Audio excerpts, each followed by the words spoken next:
ब्रेकनंतर आपलं पुन्हा स्वागत। भारत आणि श्रीलंकेत 5 वनडे मॅचेसच्या सिरीजला हंबाटोटामध्ये आजपासून सुरुवात होतीये। टीम इंडिया विश्रांतीनंतर नव्या सीझनची विजयी सुरुवात करण्याच्या इराद्यानं मैदानात उतरणार आहे, तर लंकन टीम विजयी लय कायम राखण्यासाठी प्रयत्नशील असेल।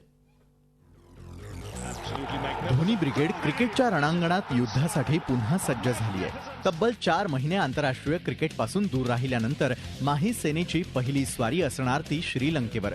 मात्र टीम इंडियासमोर लंकेला त्यांच्याच देशात पराभूत करण्याचं अवघड आव्हान असणार आहे। लंकन टीमही सध्या जबरदस्त फॉर्मात आहे।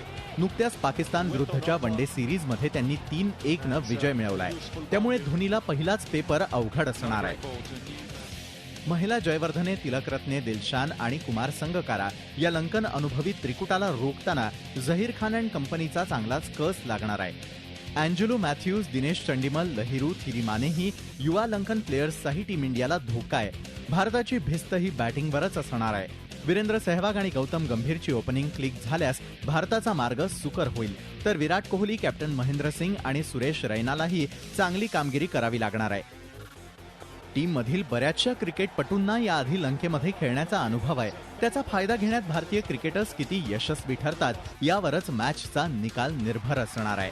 लंकेत होणाऱ्या T20 वर्ल्ड कप पूर्वी विनिंग ट्रॅकवर परतण्याची नामी संधी टीम इंडिया समोर आहे। झी 24 ताससाठी ब्युरो रिपोर्ट, मुंबई।